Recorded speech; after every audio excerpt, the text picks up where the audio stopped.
And we had, not only did we have the fishermen's meeting at the Crusade, that's where the La Raza Unida for Colorado started. It also was, we had a bookstore. And I remember one time that Corky came to us and says, you know, there's a young man, he's a good kid, he just doesn't have a dad, and he's going to go to prison. His name's Alfredo Cisneros. He's really a good kid. How about, he knew we already had all the children we had. He says, why don't you go to the courts and get him, be responsible for him? We did. That kid turned out, he graduated from college. He's now superintendent out in Texas. Anyway, I think it's, I don't know if it's a beer place or Pepsi place, I can't remember. He used to come and see us all the time, but now he married, and so we stopped hearing from him. But he always came by to see us. We were so proud of him. He really did well. And there was other times that maybe a child was going to be born to a single parent, a young lady, and we would take that mother in and help her out, buy her glasses because she needed glasses or something. You know, you were poor, but there was always enough to help, you know. And we had so much because we had this big house, big yard, across the street this huge park. So it was easy for us to be, you know, opening our house to whoever or whatever they wanted. You know, I remember one time we had a Mexican artist named Lucha Villa, and we had a mariachi, and they came to our house to stay because we had the room, right? And I wanted my brother-in-law to meet this beautiful actress, singer, but she didn't want him. She wanted my husband. She liked the way he played the guitar. Oh, that really angered me. To tell you the truth, I was kind of angry with that beautiful star. But she was only there for one day, so okay, she's gone. But anyway, everything was always the familia. I know we had a posada, and I had my daughter, Cindy. She was to play the Virgin Mary, and one of the other members' sons was Joseph. And we were able to get a real live donkey, and Carlos, being my ornery kid, started poking around the donkey. Donkey bit him on the head. Got mad, boy came crying, the donkey bit me on the head. It was always something like that. These kids were so much fun. They were always fighting stray dogs, cats, you name it. Duck, one time a duck had hurt his wing. I mean, we had ducks in the house. Oh, and with a cat that they found, this solid black cat called Spooky. That cat had every color that you could think of, solid white. She was totally black, but she had white cats. I could never understand that, so we're always giving cats away, because I swear she had one every month.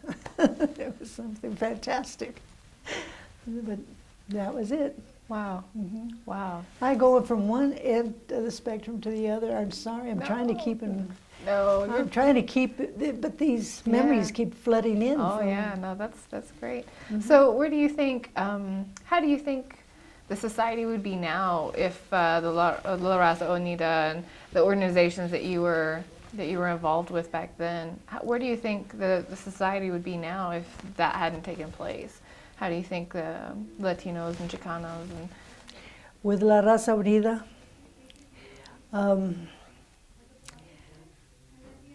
let's just say mankind, I don't care what race it is, we're a fallen creature, you know? And power can change an individual dramatically. Right now we're getting ready to vote for some men that are sincere. But power has a way of changing man. And I don't trust man. I don't trust women. I don't trust man in that kind of a position, because they mean well at the very beginning, but then we have a system already in place that is, well, it will build power. That's why atrocities happen the world over. These are intelligent men that they have in office, no matter if it's here or in another country. But they do change. And La Raza Unida is it's still by men, whether it's Chicano or white or black, they're still men. Right now we have the wonderful fortune of having Obama, a black president. That's never happened before. He had some wonderful things to say at the beginning. And here again, he's still a man, and he's got a lot of power, but he can only do so much. It's Congress that's behind that. It's the people that's behind it that changes too. And all these combinations bring out sometimes something that you don't want to happen, but it would be the same, I think, no matter what. I really believe that, no matter what party we have. Right now, who is it that's running under the Constitution, Tancredo? I don't know. I guess if you want to know how it would have come out, it would have had to have been a reality, and we would have seen it. But who knows? Yeah. Well, thank God it did exist, and the civil rights struggle. The civil rights struggle was a great time. It changed a lot. We owe a lot to Martin Luther King. We owe a lot to men like Rodolfo Corky Gonzalez. Now, they weren't looking for power. They didn't have the money. They didn't have the backing of the big monies behind them. Martin Luther King didn't either. The Indian Nation didn't either. You know, they just believed that, hey, it has to be better for us as Americans. It has to be better. And they were concentrating on family and the future for their family. And that's kind of a different realm. Had they been supported, say, by big monies, who knows what that would do. Money has a way of bringing out the beast in us, you know? Yeah, I know. Yeah. So, we know about that, being a nonprofit. Mm-hmm. Yeah. So I'm working on editing a video by a gentleman who is very involved in some civil rights stuff in the end. And what I'm having trouble finding is information of how involved the Latino world was with the Black American world, with Martin Luther King. They marched in the Poor People's Campaign. They Right. marched into Washington. And Corky insisted that the people stay together. You know, they were concerned. Regardless of how it was, you know, you went as a group, you stayed as a group. They were supportive, and there were Indian marchers that went also, and I guess if you want to know more on that, I would recommend maybe talking to the lady that was here with me. That was Corky Gonzalez's wife, because she knew the thoughts of Corky. She supported Corky 100%. She knows more than I did. Me, I was just a little worker bee supporting. I was editor of El Gallo. This Escuela Tlatelolco. Tlatelolco, by the way, is an Indian. There's a Plaza de las Tres Culturas in Mexico City, and this is called Tlatelolco. And this is a three-culture plaza in Mexico City, but it was there during the Olympics of Mexico that they gunned down all those 500 students. Or at least they say 500, but I think there was probably more. And it was all because of the fact that what are the people getting out of this, you know? It was only the donors that were making the monies out of the Olympics. And from some conversations I heard, well, they get the meat of the bull that's killed in the bull ring. If you ever eaten muscle bull, then that's not a big thing. Wow, okay. But I would talk to her if you really, she's going to be back. So what I would do is ask if you could talk to her and maybe ask her these questions. Get a little bit, She's the best one because out of her comes whatever Corky would say. Okay. Because they were that close and they've been together. Yeah. I don't know how many years they've been married. Oh, yeah. Mm-hmm. So you as a worker during all this, the Poor People's March and all the civil rights struggle and stuff, so tell me what you saw and what you experienced and what you thought about all these, you know, the marches and everything. How did you view what was going on? What were you thinking about it? Well, from the experiences that I had in school with not being able to speak my language, which now is being taught in the school,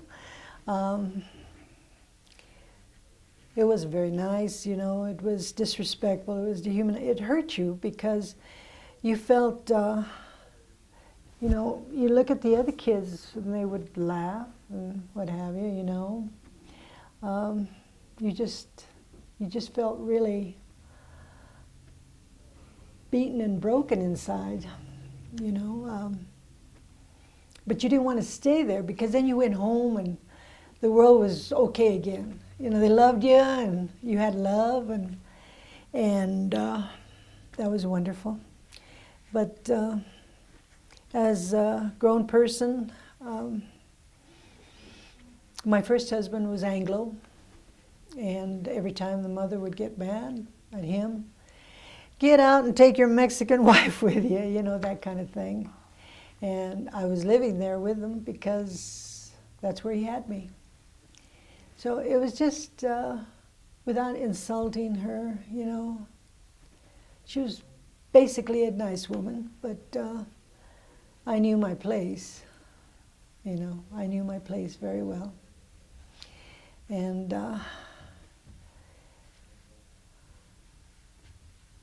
I know when my Carlos was born, he was very blue-eyed, dark-complected, light-complected. And so was my other son, but this one was more light-complected and more blue-eyed. And the doctor would tell me, if I hadn't delivered that baby, I'd swear that wasn't your child, you know, that kind of thing. You don't say anything because it's just ignorance talking, and you recognize that. What can you say against ignorance without creating animosities? And so you don't say anything, but it's those kind of things, you know. Yeah, yeah. So once all the marches and stuff, once Martin Luther King really got going and they were, you know, winning struggles and stuff, did it feel liberating? Like finally change was taking place and maybe people would start to realize? Actually, you had compassion for the blacks because you saw how they were having dogs on them, and you saw the media, what they were doing. You saw that on your own. For instance, there was this young man, wonderful artist, Emmanuel Martinez, and our people had gone to California for the to support the California folks, and they were at a park when they came in with gas. They shot and killed the media, Mr. Salazar, reporter, and one of the young ladies, Martinez's wife, she was beaten so badly that she became total vegetable, a young woman.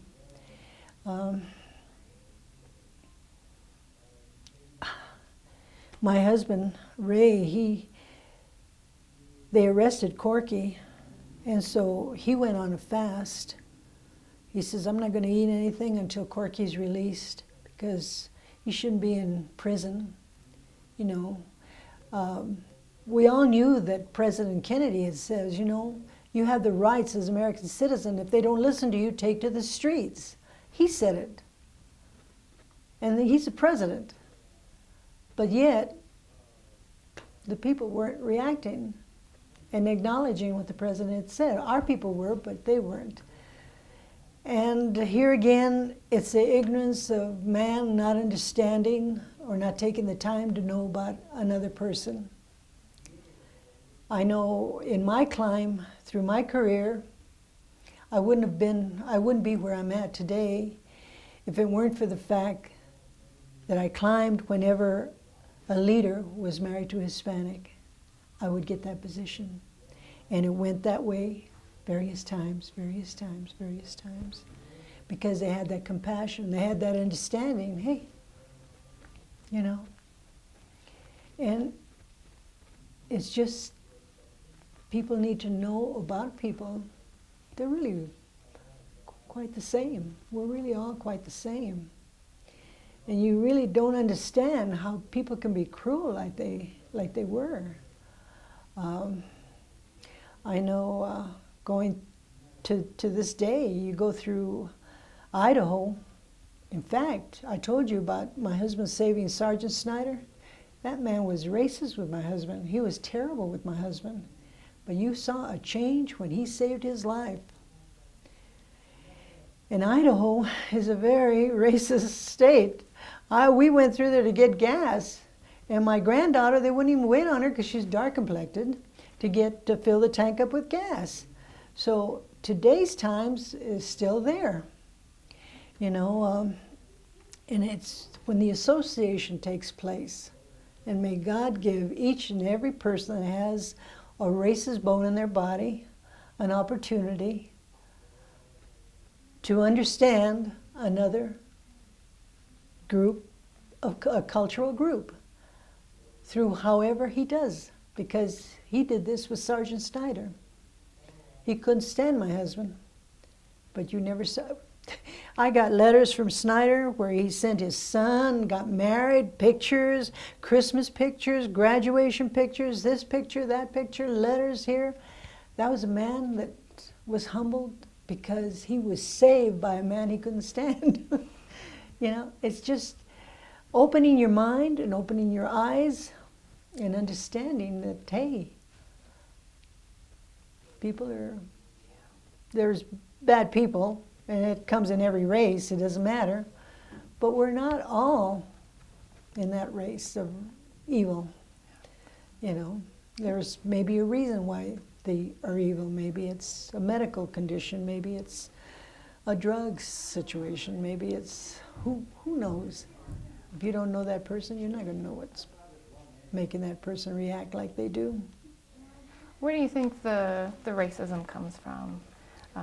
Where do you think the racism comes from out of people that aren't, you know, mentally ill or handicapped or anything like that? It comes, I think, from the background of how you're raised. I don't think a child is raised racist.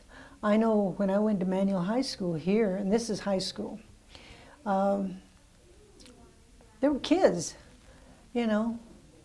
Didn't matter if they were Asian, black, white. They were our friends, you know. But somewhere along the line, some of them are raised a little bit different.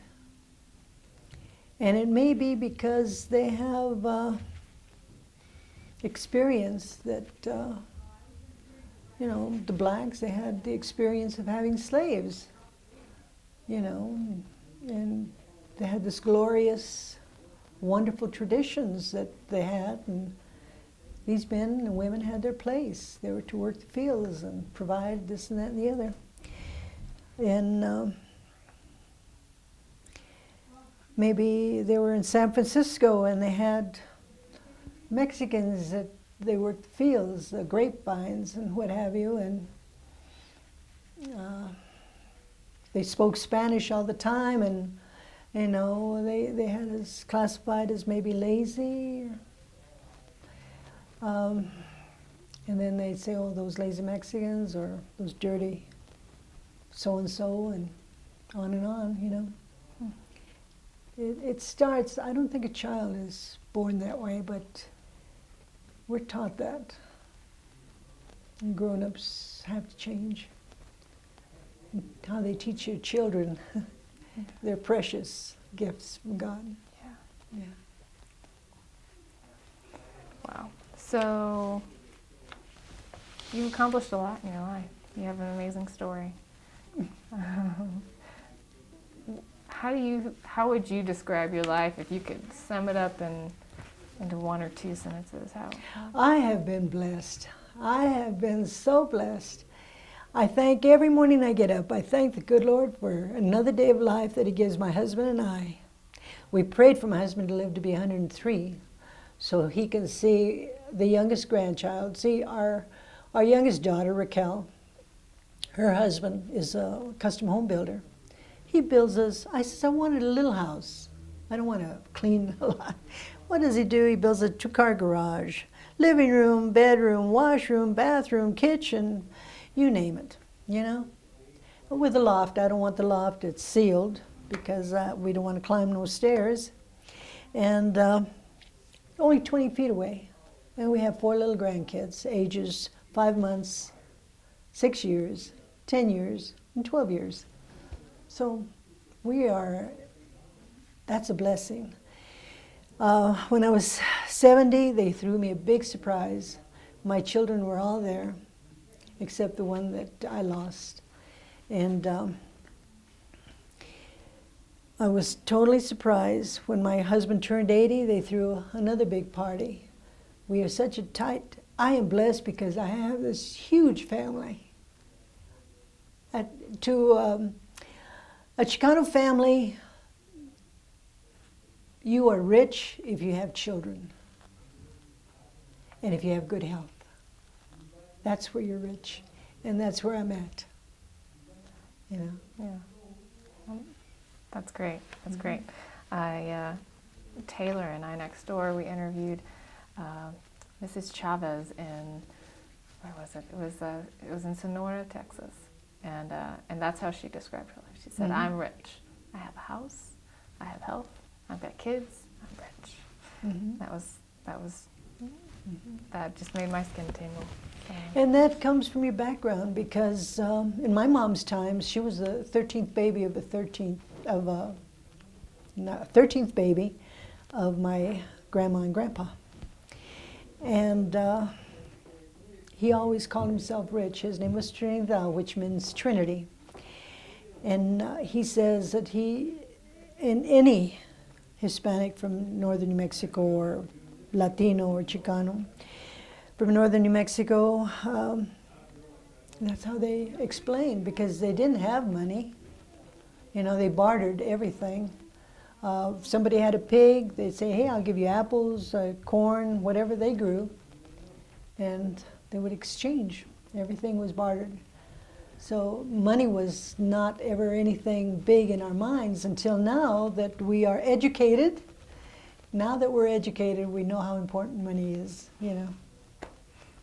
But it wasn't that way. So did your parents grow up in Mexico or? New Mexico. New Mexico. Okay. My dad's family has been in the United States since 1698. The first group of white settlers, as they called them, they were killed by the Native Americans. And then the next group came in, and that was my family's group. A land grant was given to them from Spain. And at one time, we have maps in New Mexico that shows the territories. In fact, my dad was born Mexican territory because he was born 1900. My mother was born Mexican territory in July because right after that it became a state. See, so I guess you would say they were Mexicans. I tell my husband now his dad was on the Bracero program, which means that they came over when they were calling them for work the fields, work the mines, and work the railroad. And so he came over in 1918, and under the Bracero program. He married his mother, who was here with one of the groups that came in later. She was a resident from way back when, early 1700s, her family. And anyway, as they're saying now in the media, they're saying that if a man is born in the United States, or a woman, to illegal, they're not going to be claimed as American citizens, you know. I says, "Ray, that means you got to go back to Mexico at 88 because your dad was an illegal." even if he was for a while under the Bracero program. But after that, he wasn't. I says, what are you going to do in Mexico? I told him. I says, do you know anybody out there? I says, what are they going to do with the Russians? They've been here. Are they going to card them? What are they going to do with the Norwegians, the people from England, the people from France? Are they going to card them? They're not brown. They may not card them. They could card us because we look a little different. But how about them? Will we have to show cards that shows who our nationality is, who are originally from? That's going to be kind of scary. But I don't think people are saying, well, it won't happen to the white. If it's going to happen with one, it's going to happen with all. I don't know. Yeah, I'm Irish and Polish. Okay. They didn't like us. And either. if you were a first generation and your dad and mom, goodbye. Mm-hmm.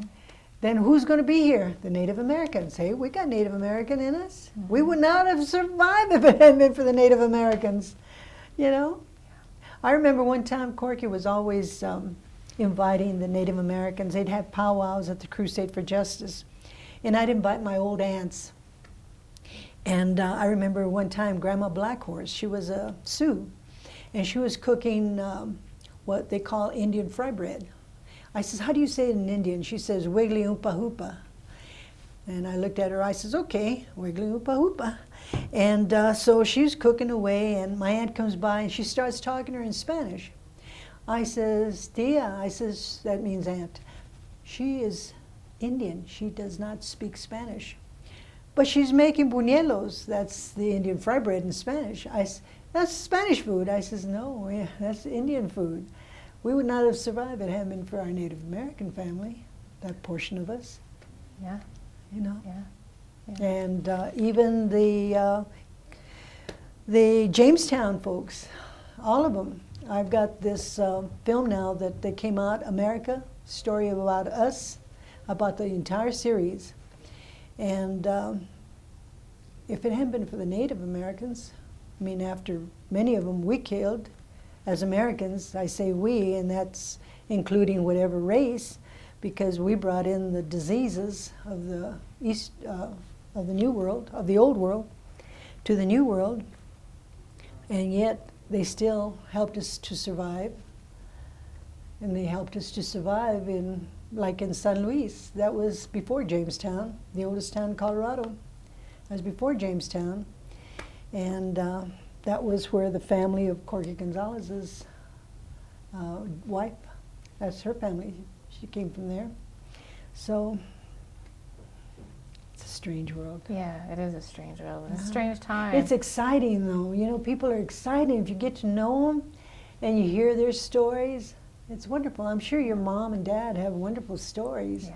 Especially the Irish. They're going through some bad stuff right now, Yeah. you know? I mean, we're not the only ones. It's mankind with mankind. What are you going to do there? We have such a... Oh, the good Lord must look down and say, oh, my children. Oh, you're all the same. Turn you inside out. There's no difference. Yeah.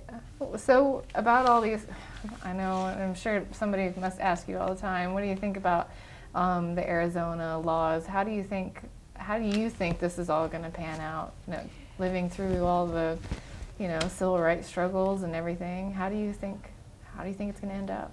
Well, they're trying to do all kinds of changes now. Arizona is opening up a can of worms because right now they're even trying to change the Constitution. What happened to the motto of America? You know, bring me your weak and you're starving and you're, you know, this land is huge. True, there are some bad ones that come in with drugs to sell and this, but I would say the majority of the people just want to work because there's no work for them out there. There's no work. Wherever they're at, South America, Ecuador, even Europe, you know.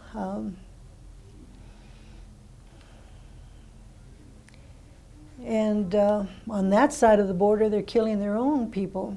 On that side of the wall, You know, you build walls and fences to keep people out, but all you do is create more and more problems for yourself, you know.